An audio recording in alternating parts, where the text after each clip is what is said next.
Hello everyone, আসসালামু আলাইকুম সকলকে। তোমাদের সবাইকে আমাদের স্কুল ম্যাথমেটিক্স ইউটিউব চ্যানেলে স্বাগত জানাচ্ছি। আমি তোমাদের সাথে আছি, তোমাদের সাজ্জাদ স্যার। তো ভাইয়া, আমরা কিন্তু আমাদের বায়োলজি অংশের চ্যাপ্টার 2টা করতেছিলাম, জীবকোষ ও টিস্যু। এটার মধ্যে অলরেডি আমরা 4টা লেকচার করে ফেলছি। আজকে হচ্ছে আমাদের 5ম লেকচার। হ্যাঁ, তো এই চ্যাপ্টারটা কিন্তু বিশাল, অনেক বড়। আমরা একটু ধৈর্য ধরে ক্লাসগুলা করতে থাকি। আচ্ছা, তো চলো ভাইয়া আমরা আগাই। আজকে আমরা একটা নতুন টপিক নিয়ে আলোচনা করব, সেটা হচ্ছে মেইনলি টিস্যু। ওকে, এখন প্রথমে জানতে হবে ভাইয়া টিস্যু জিনিসটা কি। আসো তাহলে আমরা সেটা জানার চেষ্টা করি, টিস্যু বলতে আসলে কি বোঝায়। দেখো, টিস্যু কি আমি আগে লিখি, তারপর তোমাদের এক্সপ্লেন করে দিবা। হ্যাঁ, একগুচ্ছ কোষ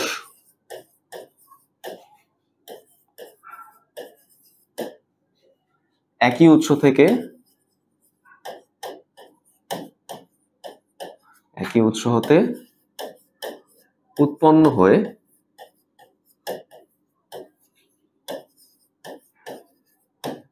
যদি একই রকম কাজ করে, যদি একই রকম কাজ করে। হ্যাঁ, বইয়ের মতো হুবহু হওয়ার কোনো প্রয়োজন নাই। হ্যাঁ, বই থেকে একটু ডিফারেন্ট আমরা লেখার চেষ্টা করছি, বাট মেইন যে শব্দগুলো আমাদের সংজ্ঞার মধ্যে থাকতেই হবে সেগুলো কিন্তু আমি লিখে দিচ্ছি। এই যে দেখো, কাকে বলে, কোনটা কি, এই যে সংজ্ঞা টাইপ যেগুলো আছে না, ডেফিনিশন, এই ডেফিনিশন গুলো আমরা কি করি, বইয়ের মতো হুবহু মুখস্থ করতে চাই। এটা কিন্তু একটা রং ওয়ে, বুঝতে পারছো? বায়োলজি মানে যে তুমি সবকিছু মুখস্থ করবা, বিষয়টা এমন না। হ্যাঁ, অনেক কিছু মুখস্থ করতে হবে, কথার সাথে আমি সহমত, বা সবকিছু যে তোমাকে মুখস্থ করে করে লিখতে হবে এমন কোনো কথা নেই। তুমি একটা পড়া পড়বা, পড়ার পর সেটা বুঝবা, বোঝার পর তুমি ডেলিভারি দিবা। ঠিক আছে, বোঝার পর তুমি হচ্ছে পরীক্ষা খাতা লেখার মতো জিনিসটাকে সাজায় নিবা। তো সেইভাবে আমি তোমাদের দেখানোর চেষ্টা করি। তাহলে দেখো, এই যে বললাম টিস্যু। হ্যাঁ, টিস্যু মেনলি কি, দেখো টিস্যু হচ্ছে মেনলি একগুচ্ছ কোষ, মানে কিছু কোষের সমাহার। তাহলে আমি বলতে পারি না ভাইয়া কোষগুলো মিলে মিলে টিস্যু তৈরি করে, বলা সম্ভব না? অবশ্যই বলা সম্ভব। যে কোনো রকমের কোষ হলে কি হবে, কথাটা সত্য হবে কি না? এই কোষগুলো অবশ্যই হচ্ছে একই জায়গা থেকে তৈরি হইতে হবে, একই সোর্স থেকে, একই উৎস থেকে আমাদের তৈরি হইতে হবে। এখন এই উৎস বলতে আসলে কি বোঝায়, এগুলো নিয়ে এত বিস্তারিত আলোচনা আমাদের বইয়ে কিন্তু নাই।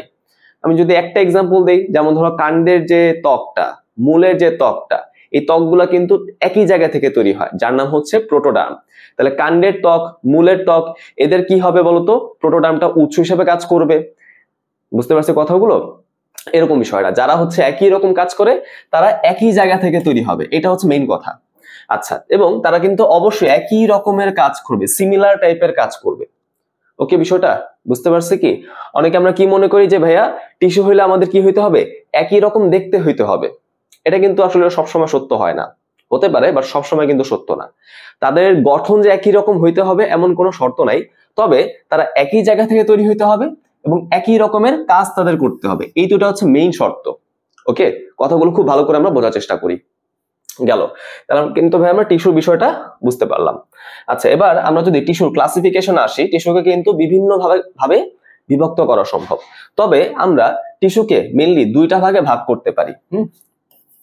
আমাদের বইয়ে যদি আমরা সিকোয়েন্সটা অনুসরণ করি, তাহলে সেই সিকোয়েন্স অনুযায়ী আমরা টিস্যুকে 2টা ভাগে ভাগ করে আলোচনা করতে পারি। একটা হচ্ছে উদ্ভিদ টিস্যু, আর একটা হচ্ছে প্রাণী টিস্যু। ওকে, উদ্ভিদ টিস্যু আর হচ্ছে প্রাণী টিস্যু। আচ্ছা, তো আজকের লেকচারে মেইনলি আমরা উদ্ভিদ টিস্যু নিয়ে সামান্য কিছু আলোচনা করব, বাকি আলোচনা আমরা নেক্সট লেকচারে করব। তারপর কিন্তু সুন্দর মতো আমরা প্রাণী টিস্যু নিয়ে আলোচনা শুরু করে দিব। ঠিক আছে? আচ্ছা, ওকে, তাহলে আজকে আমাদের মেইন কনসেন্ট্রেশনের বিষয়টা হচ্ছে উদ্ভিদ টিস্যু। বুঝতে পারলাম? আচ্ছা, এখানে একটা শব্দ আমি তোমাকে বলে দিই, সেটা হচ্ছে কলা। কলা, কলা কি বলতো? টিস্যু যা কলাতা, তাই না? দেখো, টিস্যু শব্দটা কিন্তু একটা ইংলিশ শব্দ। হ্যাঁ, এটা কিন্তু আসলে একটা ইংলিশ শব্দ। এটা বাংলা প্রতিশব্দ কি হবে? কলা। ব্যানানা কিন্তু না, বুঝছো? আচ্ছা, তো এই হচ্ছে আমাদের প্রথম দিকে আলোচনা। এখন আমরা চলে যাব হচ্ছে উদ্ভিদ টিস্যুর মধ্যে। আচ্ছা, আসো এবার আসো, উদ্ভিদ টিস্যুকে আমি কয়টা ভাগে ভাগ করতে পারি?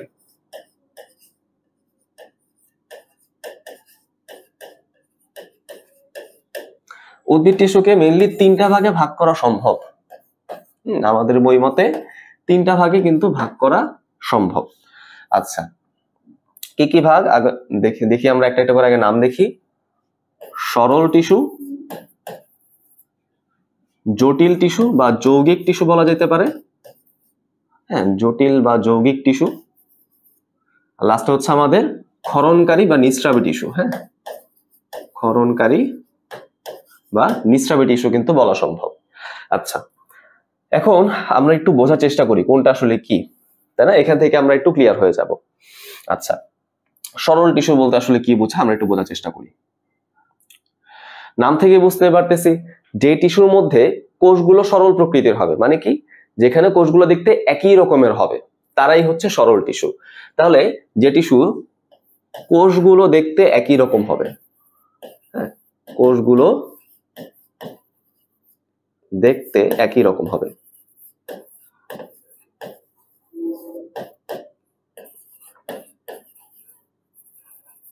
ওকে সিমিলার টাইপের হবে, তারাই হচ্ছে আমাদের সরল টিস্যু।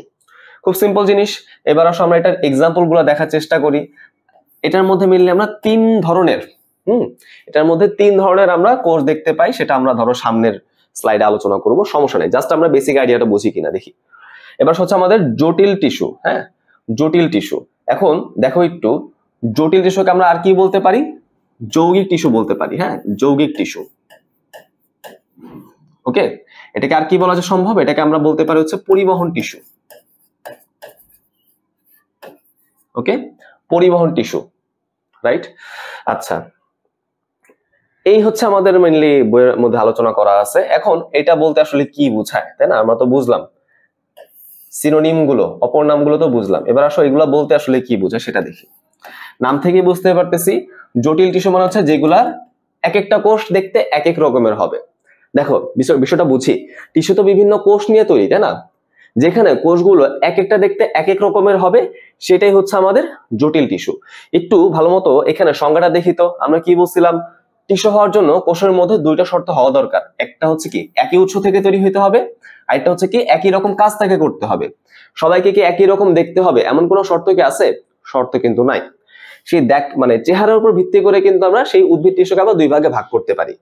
একই রকম যদি দেখতে হয় তাহলে সরল টিস্যু, আর একই রকম যদি দেখতে না হয় তাহলে জটিল টিস্যু বা যৌগিক টিস্যু, রাইট। তাহলে কোষগুলো বিভিন্ন আকৃতির হয়।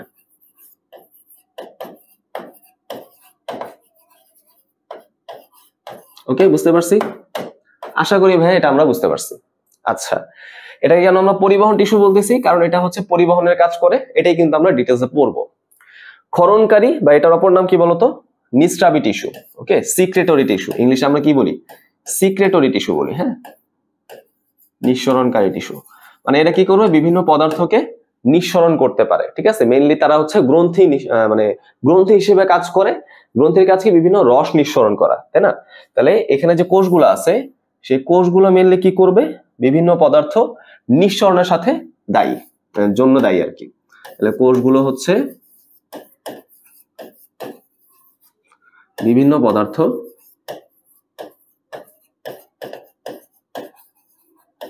নিঃসরণের জন্য দায়ী।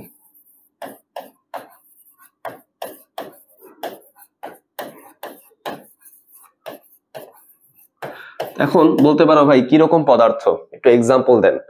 এগুলা কিন্তু তোমরা ইন্টারমিডিয়েটে খুব বিস্তারিত পাবা, এই জন্য আমরা আর এখানে আলোচনা করলাম না। তো মেইনলি আমাদের সিলেবাসে কি কি আছে জানো? আমাদের সিলেবাসে আছে এটার আলোচনা এবং এটার আলোচনা, এটার কিন্তু কোনো আলোচনা নাই, ঠিক আছে। সো এইগুলো আমরা খুব ভালো করে পড়বো এখনই আমাদের কিন্তু পড়ার সময়, কারণ ইন্টারমিডিয়েটে বা সামনে তুমি যখন যাবা এগুলো কোনো আলোচনা তোমার থাকবে না, বুঝছো? এখানে আমাদের যত খুঁটে খুঁটে ডিটেলসে পড়বো, সামনে কিন্তু সেরকম কোনো আলোচনা থাকবে না, নতুন আলোচনা চলে আসবে, ঠিক আছে, সমস্যা নাই। তাহলে এই হচ্ছে আমাদের সেই উদ্ভিদ টিস্যু আমরা পড়লাম, হ্যাঁ। এবার চলে আসো আমরা একটা একটা করে ডিটেলস পড়বো।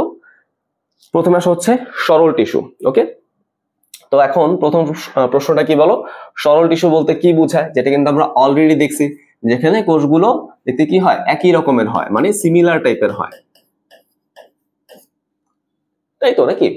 এখন আসো সরল টিস্যু আসলে কয় ধরনের হয়, প্রকারভেদ, হ্যাঁ কয় ধরনের হইতে পারে? তিন ধরনের হইতে পারে।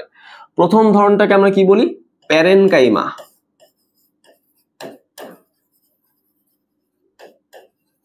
সেকেন্ড ধরনকে আমরা বলি হচ্ছে কোলেনকাইমা, আর লাস্টে হচ্ছে আমাদের স্ক্লেরেনকাইমা।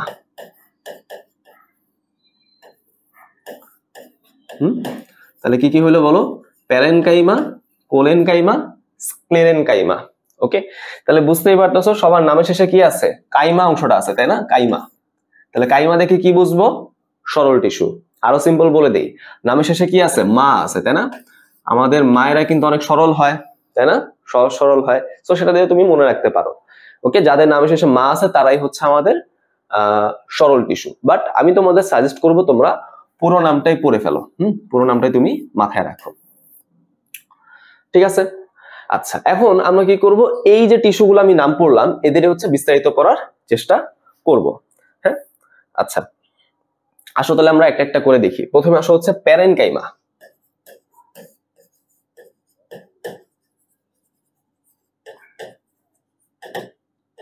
আচ্ছা, তো প্রথমে আমরা দেখবো প্যারেনকাইমার যে কোষগুলো, তাই না? বলছিলাম কি সবগুলো কোষ দেখতে একই রকম।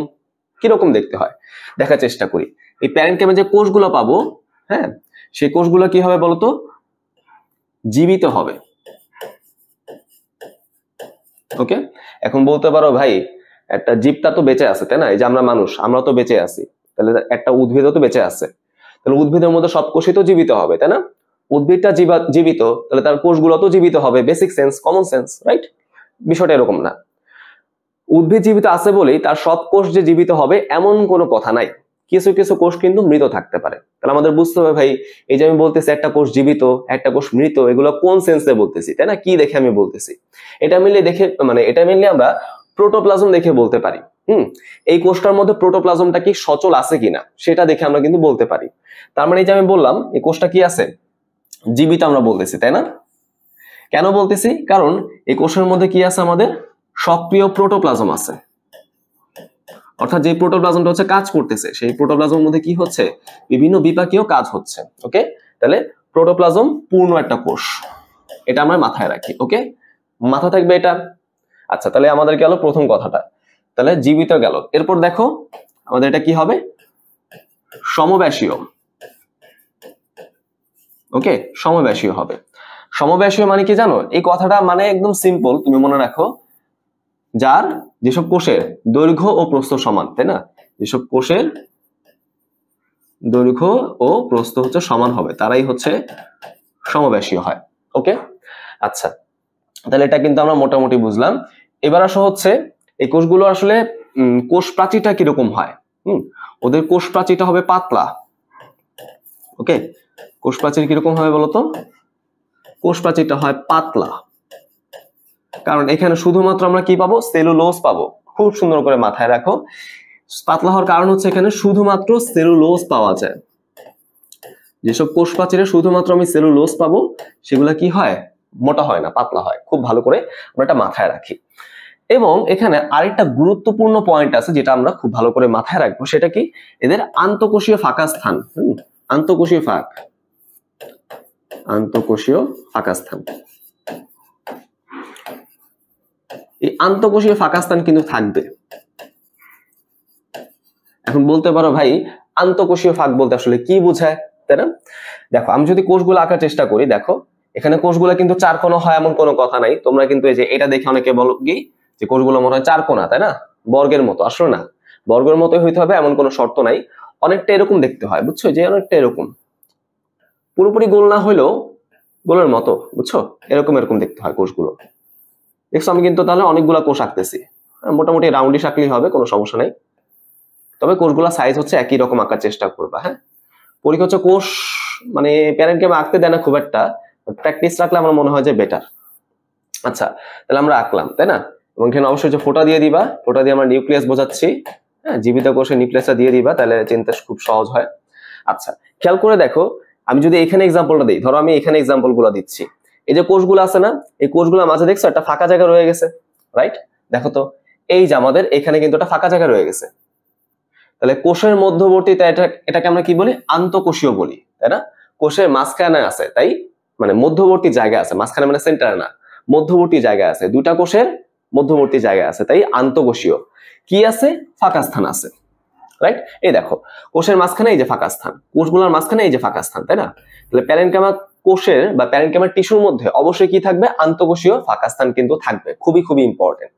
হ্যাঁ, আচ্ছা, তাহলে এই হচ্ছে আমাদের বেসিক কথা, এই হচ্ছে আমাদের ইম্পর্টেন্ট পয়েন্টগুলো। হ্যাঁ, তো এবার যদি আমরা এখানে জানতে চাই কাজগুলো কি, তাই না? আসলে আমরা একটু কাজগুলো দেখার চেষ্টা করি। কাজের মধ্যে প্রথমে আমরা কি করব, এটা হচ্ছে উদ্ভিদ দেহ গঠন করে। উদ্ভিদ দেহ গঠন করে।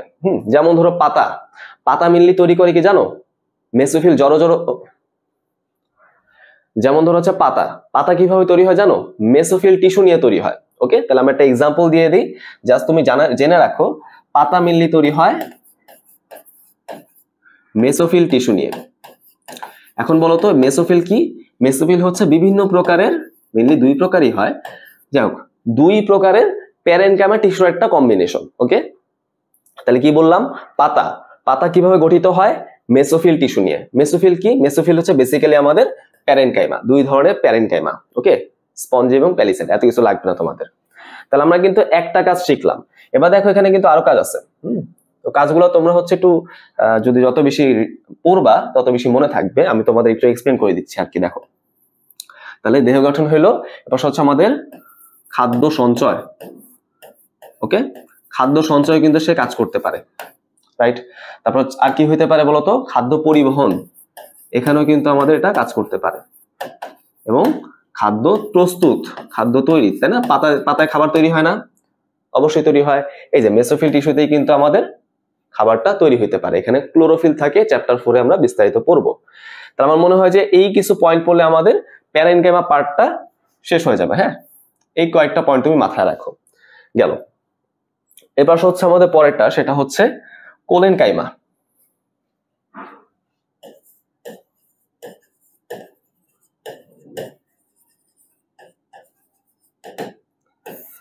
আচ্ছা, কোলেনকাইমা, এবার আসি আমরা কোলেনকাইমার বৈশিষ্ট্যগুলো দেখি। একটা একটা করে দেখি, এটা কোষের বৈশিষ্ট্যগুলো কিরকম হয় দেখার চেষ্টা করি, কোষগুলা দেখতে কিরকম হয়। তো আমরা আগে কিন্তু দেখছিলাম কোষগুলা দেখতে মোটামুটি সমব্যাসীয় ছিল, তাই না? দৈর্ঘ্য প্রস্থ পুরোপুরি সমান ছিল। এখানে কিন্তু কোষগুলা দেখতে সেরকম হবে না, এখানে কোষগুলা দেখতে কিছুটা লম্বাটে হবে। অনেক বেশি লম্বাটে হবে না, তবে কিছুটা লম্বাটে হবে। ওকে, আচ্ছা, তারপর আসা হচ্ছে কোষগুলা কি হয়, জীবিত হয়। ওকে, জীবিত হবে। তো জীবিত মানে কি, এটার মধ্যে কি থাকবে, প্রোটোপ্লাজম থাকবে না? অবশ্যই, অবশ্যই কিন্তু এখানে আমরা প্রোটোপ্লাজম পাবো। হ্যাঁ, এখানে কিন্তু প্রোটোপ্লাজম আছে। ওকে, প্রোটোপ্লাজম বিশিষ্ট।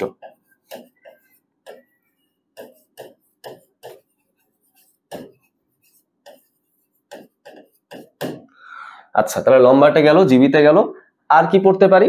এখানে আরো কিন্তু পয়েন্ট পড়া সম্ভব। এখানে যে আন্তঃকোষীয় ফাঁকা স্থান, হ্যাঁ, আমাদের আন্তঃকোষীয় ফাঁকা স্থান,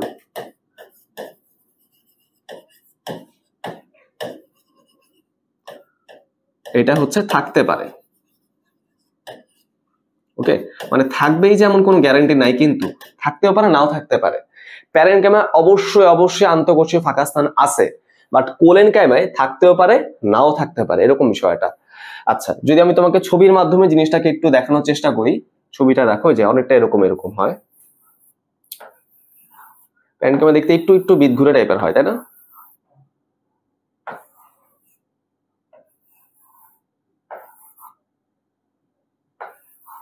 ধরো এরকম ভাবে আমরা একটা প্যারেনকাইমা আঁকার চেষ্টা করলাম। হ্যাঁ, ধরো এই যে আমাদের নিউক্লিয়াস গুলো, তাই না? যেহেতু আমাদের এখানে জীবিত কোষ, নিউক্লিয়াস তো অবশ্যই থাকবে, তাই না? দেখো এখানে কিন্তু অত বেশি পরিমাণ আমি কি পাবো না, আন্তঃকোষীয় ফাঁকা স্থান পাবো না। খুব সামান্য কিন্তু আন্তঃকোষীয় আমরা ফাঁকা স্থান পাইতে পারি, ঠিক আছে? নাও কিন্তু পাইতে পারি, বাট পাইলেও খুব সামান্য পাবো, এটা হচ্ছে বিষয়টা। সবচেয়ে ইম্পর্টেন্ট কোন বিষয়টা জানো? এখান থেকে আরেকটা ইম্পর্টেন্ট বিষয়টা হচ্ছে ওদের যে কোষ প্রাচীর, সেই কোষ প্রাচীরটা কি হবে, অনেক বেশি পুরু হবে। ওকে, অনেক বেশি কি হবে, কোষ প্রাচীরটা অনেক বেশি মোটা হবে। পুরু মানে কি, মোটা। কেন হয় পুরো বলতে পারবা? কারণ এখানে একটা স্পেশাল উপাদান, সেলুলোজ ছাড়াও একটা স্পেশাল উপাদান জমা হইতে পারে। আমরা কিন্তু এগুলা শুরুর দিকে লেকচারে পড়ছিলাম, মনে আছে কি তোমাদের? কি জমা হয় বলতো? এখানে মেইনলি পেকটিন জমা হইতে পারে, পেকটিন জমা হইতে পারে। ওকে, এই পেকটিন জাতীয় পদার্থ কোষ প্রাচীর যে সেলুলোজ আছে সেই সেলুলোজের উপরে উপরে জমা হয়ে হয়ে কোষ প্রাচীরটাকে মোটা করে ফেলে। ওকে, স্পেশালি কোথায় এই আমাদের পুরো কোষ প্রাচীরটা তৈরি হয়? মেনলি এই যে টিস্যুটা আমি দেখছি, এই টিস্যুর হচ্ছে কর্নারে, বুঝছো, এই যে কোনাগুলোতে হচ্ছে এরকম ভাবে সেলুলোজ গুলো হচ্ছে মোটা হয়ে ওঠে। কেন কেন মোটা হয়ে ওঠে? কারণ এখানে কি আছে আমাদের, বলো, পেকটিন, তাই না? পেকটিন এই কোনাগুলোতেই মেনলি জমা হয়, জমা হয়ে এটাকে এরকম ভাবে ওটা শার্প করে ফেলে, হ্যাঁ, ওটা সূচনা করে ফেলে। তুমি যদি প্যারেনকাইমা দেখছো অনেক গোল গোল না? এগুলো কিন্তু অত বেশি গোল গোল না। কেন? কারণ ওর যে কর্নার গুলো আছে, কোনাগুলো আছে, সেই কোনাগুলোর মধ্যে কিন্তু এই যে এই পেকটিন জমা হয়ে গেছে। ওকে, এই জন্য এই কোনাগুলো এখন অনেক শার্প হয়ে গেছে। বুঝতে পারছি? এই কোনাগুলো এখন অনেক শার্প হয়ে গেছে। হ্যাঁ, আর তো আঁকার দরকার নেই। আমরা কি বিষয়টা বুঝতে পারছি না? আচ্ছা, আমার মনে হয় যে একটু পড়লেই তোমাদের এনাফ। আচ্ছা, এখন এখান থেকে আর কি ইনফরমেশন আমরা পড়তে পারি? কোথায় পাওয়া যায়? কোথায় পাবো? এটা কিন্তু অনেক বেশি ইম্পর্টেন্ট। হ্যাঁ, এই পয়েন্টটা অনেক বেশি গুরুত্বপূর্ণ, একদম কমনলি তোমাদের পরীক্ষায় আসে। এটা মিললে পাওয়া যায় হচ্ছে পাতার শিরায়। পাতার শিরায় কিন্তু এটা পাওয়া যাবে। শিরা বলতে কি বোঝায়? ধরো এই হচ্ছে আমাদের পাতা, তাই না? এই হচ্ছে আমাদের পাতা। পাতার ঠিক এই মধ্যভাগটা, এটা কিন্তু একটা উঁচু একটা ফোলা একটা জায়গা, তাই না? উঁচু পাইপের মতো একটা জায়গা। এই জায়গাটাকে আমরা মিললে কি বলতেছি বলতো? শিরা বলতেছি। শিরা থেকে যে ছোট ছোট শাখা বের হয়ে যায় তাদেরকে আমরা কি বলি বলতো? উপশিরা, তাই না? উপশিরা বলি, রাইট? আচ্ছা, তা পাতার শিরায় কিন্তু আমরা কোলেনকাইমা পাইতে পারি। আর কোথায় পাবো আমরা? পত্রবৃন্ত। পত্রবৃন্ত, ওকে। আচ্ছা, পত্রবৃন্ত কোনটা? পাতার বোটা, এই যে এটা। অর্থাৎ পাতা হচ্ছে যে অংশের মাধ্যমে গাছের কাণ্ডের সাথে যুক্ত হয়ে থাকে, সেটা হচ্ছে আমাদের পত্রবৃন্ত। ওকে, আচ্ছা, এইবার আসো বস, আমরা কাজটা দেখি, তাই না? কাজ, এটা আসলে কি কাজ করে? এটা প্রথমে কি করবে জানো? প্রথমে যে কাজটা করবে সেটা হচ্ছে উদ্ভিদকে শক্ত করবে, দৃঢ়তা প্রদান। তাহলে আরো কিভাবে সহজে মনে রাখা যায়? মনে রাখবো যেসব কোষের কোষ প্রাচীরটা মোটা হয় তারা কিন্তু দৃঢ়তা প্রদানে কাজ করতে পারে। খুব সিম্পল জিনিস।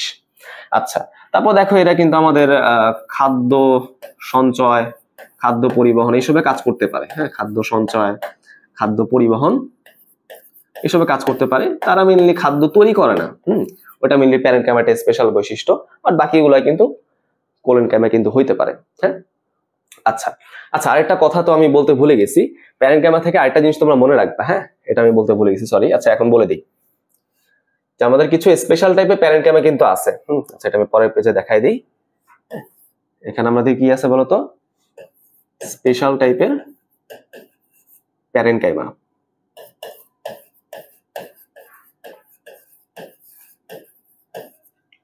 আচ্ছা, আমি এখানে মিললি দুইটা প্যারেনকাইমা সম্পর্কে জানবো, দুইটা স্পেশাল টাইপের প্যারেনকাইমা সম্পর্কে জানবো। একটা হচ্ছে ক্লোরেনকাইমা,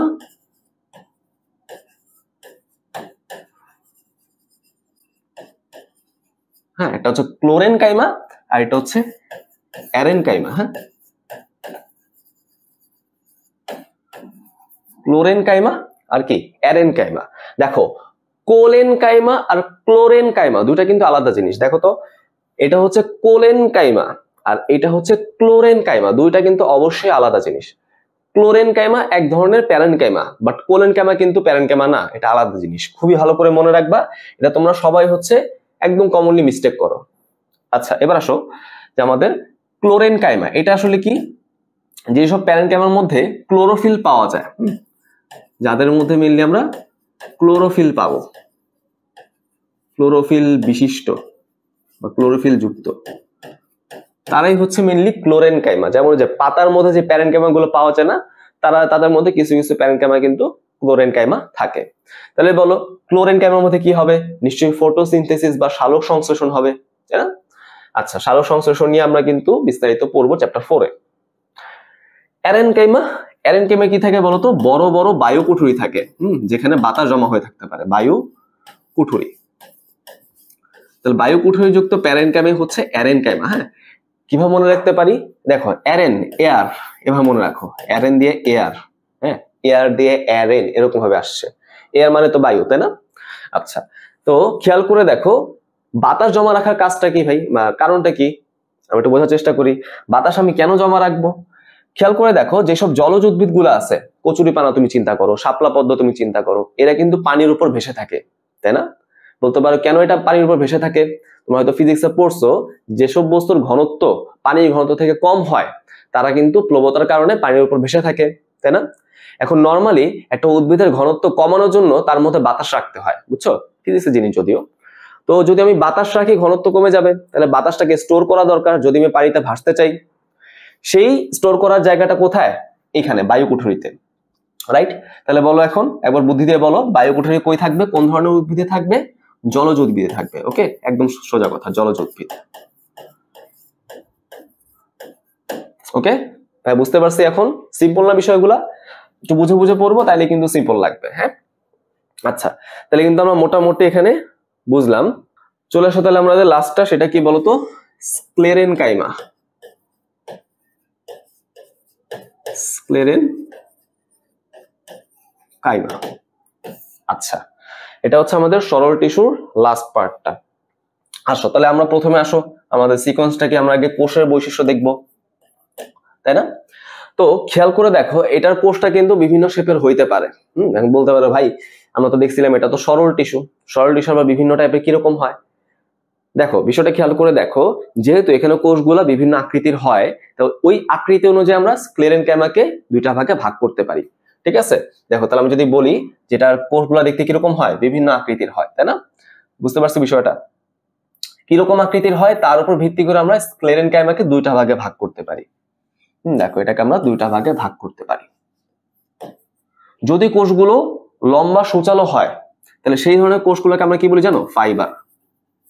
তাহলে খেয়াল করে দেখো ফাইবারে কিন্তু সবগুলো কোষ দেখতে এখন একই রকম, তাহলে ফাইবার হচ্ছে একটা সরল টিস্যু, তুমি বলো, সমস্যা নেই। তাহলে ফাইবারের মধ্যে যে কোষগুলো পাবো সেই কোষগুলো কি হয় বলতো? সেই কোষগুলো হচ্ছে সরু হয়, লম্বা হবে, এবং এটা দুই প্রান্ত অনেক চিকন হয়। আচ্ছা এটা বললাম আর কি। তাহলে আমরা যদি সরু না বলে বলি এরকম ভাবে, দুই প্রান্ত সরু, এভাবে বলি কোষের দুই প্রান্ত সরু হবে এবং কোষটা হচ্ছে লম্বা হবে, তাই না? এবং অবশ্যই এটা যে কোষ প্রাচীর হবে সেই কোষ প্রাচীরটা পুরু হবে, ঠিক আছে? তাহলে পুরু কোষ প্রাচীর বিশিষ্ট, পুরু কোষ প্রাচীর বিশিষ্ট। আচ্ছা এখন তোমরা কি বলতে পারবা যে কেন এটা পুরু হচ্ছে? আমরা কোলেনকাইমা কি দেখছিলাম, পেকটিন জমা হয়ে কোষ প্রাচীরটা পুরু হয়, বাট স্ক্লেরেনকাইমা আরেকটা উপাদান জমা হয়, বুঝছো? স্ক্লেরেনকাইমা একটা ভিন্ন উপাদান জমা হয় যার ফলে কোষ প্রাচীরটা মোটা হয়ে যায়। সেই উপাদানটার নাম কি জানো? লিগনিন। অনেক বেশি গুরুত্বপূর্ণ, হ্যাঁ, লিগনিন। তাহলে কোলেনকাইমে পাবো আমরা পেকটিন আর স্ক্লেরেনকাইমে পাবো আমরা লিগনিন। খুব ভালো করে মাথায় রাখি ইনফরমেশনটা আর কি। আচ্ছা, এবং মনে রাখবো এই কোষগুলা কি হয়? মৃত হয়। মৃত মানে এখানে কিন্তু কোনো প্রোটোপ্লাজম নেই, হ্যাঁ, প্রোটোপ্লাজম বিহীন। খুব ভালো করে মাথায় রাখি আর কি, প্রোটোপ্লাজম বিহীন। ওকে, বুঝতে পারছো বিষয়টা? এবার যদি আমি তোমাকে এটা একে দেখানোর চেষ্টা করি, দেখতে কিরকম হয় দেখো। যদি একে দেখানোর চেষ্টা করি, দেখো এই যে অনেকটা এরকম এরকম হয়, জাস্ট একটা প্রান্ত এরকম চিকন থাকবে, তাই না? নিউক্লিয়াস কি থাকবে মাঝখানে? একটু বেশি বেশি মডিফাই করে ফেলছে। আচ্ছা সমস্যা নেই, দুই প্রান্ত চিকন হবে, হ্যাঁ, দুইটা প্রান্ত আমাদের চিকন হবে এবং মাঝখান দিয়ে মোটামুটি মোটা হবে, হ্যাঁ, এরকম। আচ্ছা, তো এখানে আমাদের নিউক্লিয়াস থাকতেও পারে, নাও থাকতে পারে। নিউক্লিয়াসটা না দেখানোই বেটার আর কি, যদিও তোমাদের বইয়ে দেখানো হয়েছে। যাই হোক, সমস্যা নেই। এই হচ্ছে আমাদের সেই ফাইবার কোষ। ওকে, আচ্ছা এবার আমরা আসো যে ফাইবার কিরকম কিরকম হইতে পারে। ফাইবারের কিন্তু আমাদের বিভিন্ন নাম আছে, হ্যাঁ, যদিও গঠনটা বৈশিষ্ট্য সব সেম, কোনটা কোথায় আছে তার উপর ভিত্তি করে আমরা ফাইবার গুলোকে বিভিন্ন নাম দেই, ঠিক আছে? তাহলে আমরা যদি এখানে টাইপস গুলো দেখি, প্রথমে আমরা পাবো হচ্ছে বাস্ট ফাইবার। ওকে, বাস্ট ফাইবার কোথায় পাওয়া যায় জানো? পাটের আঁশ, পাটের আঁশে, পাটের আঁশে, রাইট? তোমরা কি আর জিনিসটা চেনো? আমার মনে হয় যে তোমরা চেনো, না চিনো আমি তোমাকে বলে দিই। তোমরা যে শীতকালের মধ্যে শিম খাইছো না অনেকে, শিম, মটরশুঁটি, দেখবা যে শিম চাবাইতে চাবাইতে কিন্তু লাস্টে একদম শুকনো একটা সুতার মতো একটা গঠন তোমার মুখে থেকে যায়, তাই না? সবকিছু কিন্তু আমরা গিলে ফেলতে পারি না, তাই না? চাবাতে চাবাতে যখন আমরা রসটা খেয়ে ফেলি, তাই না, ফ্লেশটা যখন আমরা খেয়ে ফেলি, একটা সুতার মতো গঠন থেকে যায়, রাইট? সেই গঠনটাই হচ্ছে আমাদের আঁশ। তো পাটও কিন্তু এরকম ভাবে আঁশ থেকে, তোমরা যারা পাটখড়ি দেখছো, হ্যাঁ, আমরা আমাদের লোকাল ভাষায় হম্বাইল বলি, হ্যাঁ, তো যাই হোক, যারা পাটখড়িটা দেখছো দেখবা যে পাটখড়িটা একদম স্মুথ হয় না, কিন্তু তাদের গায়ে হচ্ছে লোমের মতো কিছু গঠন থাকে। সেই গঠনগুলোকে আমরা কি বলি? পাটের আঁশ বলি। তো যখন আমরা পাটকে যদি প্রক্রিয়াজাতকরণ করতে চাই, বাজারজাত করতে চাই, পাটকে যদি আমি বিক্রি করতে চাই, সেই আঁশগুলোকে আমাদের সরায় ফেলতে হয়, রিমুভ করতে হয় সেই আঁশ। হ্যাঁ, বুঝতে পারছি তো? তো সেই আঁশগুলোই হচ্ছে মেইনলি বাস্ট ফাইবারের এক্সাম্পল। ওকে, গেল। আর কি কি রকমের ফাইবার থাকতে পারে? Surface fibre. হ্যাঁ, সারফেস ফাইবার কিন্তু আমাদের থাকতে পারে। আর কিরকম হইতে পারে বলতো? Xylem fibre. এই দেখো, খুব ইম্পর্টেন্ট, আমরা সামনে কিন্তু পড়বো জাইলেম ফাইবার। ওকে, বুঝতে পারছি বিষয়গুলো? এইবার চলে আসো আমাদের পরবর্তী অংশে। সেটা কি? সেটা হচ্ছে আরেক ধরনের কোষ, যার নাম হচ্ছে স্ক্লেরাইট। স্ক্লেরাইট। ওকে, আচ্ছা দেখো, এগুলো কিন্তু পরীক্ষার জন্য গুরুত্বপূর্ণ। স্ক্লেরাইটের কোষের যে বৈশিষ্ট্য সেগুলো দেখার চেষ্টা করি। এখানে যেমন আমরা দেখছিলাম কোষগুলো কি হয়, দুই প্রান্ত সরু হয়, কোষগুলো লম্বা হয়, বাট স্ক্লেরাইট কোষগুলো কিন্তু এরকম হয় না। স্ক্লেরাইট কোষটা মেইনলি হয় খাটো। হ্যাঁ, আমি অন্য কালার দিয়ে দেখি, ভালো বুঝতে পারবা। স্ক্লেরাইট কোষটা হবে খাটো, ওকে, এবং হবে কি সমব্যাসীয়। ওকে, খাটো হবে এবং সমব্যাসী হবে। সমব্যাসীয় কথাটা কিন্তু আমরা আগেও পড়ছি, তাই না? কোথায় পড়ছিলাম? প্যারেনকাইমার মধ্যে পড়ছিলাম, যার দৈর্ঘ্য এবং প্রস্থ হচ্ছে মোটামুটি সমান সমান হয়, তাই না? আমি যদি এখানে কোষগুলো যদি আঁকতে চাই, অনেকটা এরকম এরকম হবে।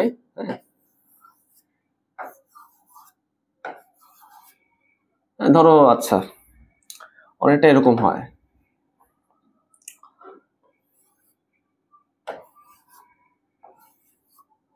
হ্যাঁ, এরকম ধরো, এরকম দেখতে হয় আর কি। কোনো একরকম ভাবে আঁকলাম, দেখবা তোমাদের বই কিন্তু এরকম একটা রাফ ফিগার দেওয়া আছে। হ্যাঁ, আচ্ছা, এই গেল। ঠিক আছে, তো ধরো হচ্ছে আমাদের স্ক্লেরাইট কোষগুলো এরকম হয়, রাইট? আচ্ছা, অবশ্যই মনে রাখবো যে, আচ্ছা, আমি আগে একটা কনফিউশন তোমাদের ক্লিয়ার করে দিই। তুমি হয়তো এরকম ভাবে আরেকটা কোষ আমাকে আঁকতে দেখছো, সেটা কি? সেটা হচ্ছে কোলেনকাইমা, তাই না? দেখছো যে কোলেনকাইমা অনেকটা সিমিলার না? প্রায় অনেকটাই সিমিলার। পার্থক্য কি? আমরা কিন্তু এখানে কোলেনকাইমাটা দেখছি কি একটা প্রোটোপ্লাজম বিশিষ্ট কোষ, তাই এটা জীবিত কোষ। তো এটা বোঝানোর জন্য আমরা মানে জাস্ট নিউক্লিয়াস এঁকে দিছি, তাই না? প্রোটোপ্লাজম তো আমরা আর অত সহজে বুঝাইতে পারবো না, রাইট? নিউক্লিয়াস এঁকে দিছি যে না, এই কোষটা হচ্ছে জীবিত, বোঝানোর জন্য আর কি। বাট স্ক্লেরাইট, হ্যাঁ, এটা কিন্তু একটা স্ক্লেরেনকাইমার মধ্যে অন্তর্ভুক্ত, তাই না? এটা হচ্ছে এক ধরনের স্ক্লেরেনকাইমা, তাই এটা কিন্তু মৃত কোষ। সকল রকমের স্ক্লেরেনকাইমা কোষ কিন্তু আমাদের কি হয়? মৃত কোষ হয়। ঠিক আছে, দেখো, যেমন ধরে যে মৃত কোষ বলছি না, এটাও কি হয়? এটাও কিন্তু মৃত কোষ হয়। ওকে, সো মৃত কোষ বোঝানোর জন্য আমরা কিন্তু আর নিউক্লিয়াস দিয়ে আঁকি না। হ্যাঁ, অনেক মৃত কোষে কিন্তু নিউক্লিয়াস থাকতে পারে, বাট ফাংশনাল হয় না, কার্যকরী হয় না। দেখো তো, এই যে আমি যখন ফাইবার আঁকছিলাম, ফাইবারের মধ্যে আমরা যে নিউক্লিয়াস দেখাইছি না তোমাদের বই মতে, বাট এই নিউক্লিয়াস গুলো ফাংশনাল না। ওকে, বুঝতে পারছি বিষয়গুলো? সো কোলেনকাইমা স্ক্লেরেনকাইমা আঁকতে গেলে মোটামুটি সিমিলার, বাট আমরা কোলেনকাইমার মধ্যে নিউক্লিয়াস দেই কারণ জীবিত, আর স্ক্লেরেনকাইমা যে স্ক্লেরাইটটা আমরা দেখলাম, এটার মধ্যে আমরা নিউক্লিয়াস দেই না, জাস্ট পার্থক্য করার জন্য। শেষ। আচ্ছা, যেহেতু দেখো এই যে কোষগুলো, এই যে কোষগুলো দেখছো খাটো খাটো হয়, সমবেশী হয়, রাইট, মৃত হয়, এবং এই কোষগুলো কিন্তু কি হয়?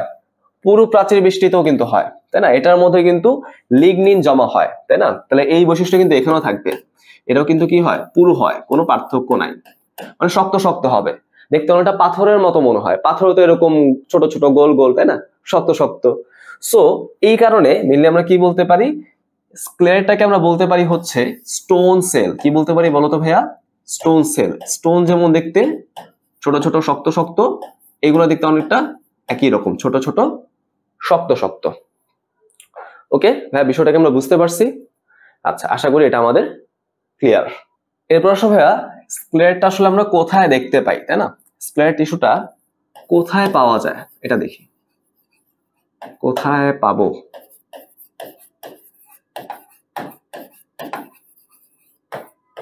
এটা মেনলি পাওয়া যায় নগ্নবীজ উদ্ভিদ, সামনে কিন্তু পড়বো নগ্নবীজ বলতে আবার কি বোঝায়, যার বীজটা নগ্ন অবস্থা থাকে, তাই না?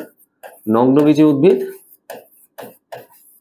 ও আবৃতবীজ উদ্ভিদে মিলে এটা পাওয়া যায়, ঠিক আছে? আবৃতবীজী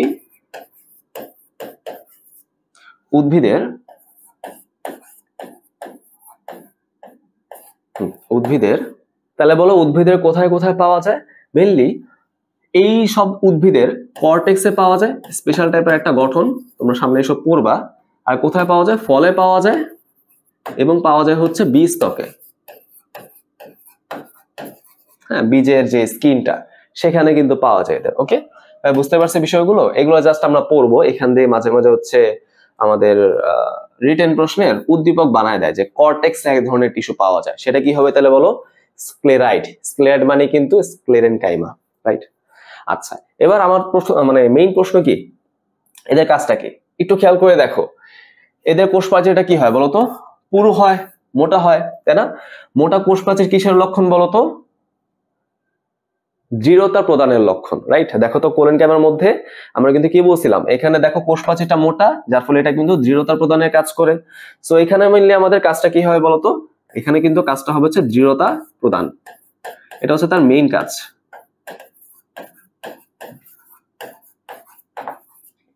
ওকে, একটু মনে রাখলে আমার মনে হয় যে এনাফ, আরো ছোটখাটো কাজ থাকতে পারে, বাট এটাই হচ্ছে আমাদের মেইন। হ্যাঁ, আচ্ছা, আরো কিছু ছোটখাটো ইনফরমেশন তোমাদের বই উল্লেখ থাকতে পারে, যেমন এসব কোষের মধ্যে কি থাকে? কূপ থাকে, কূপ বা পিট।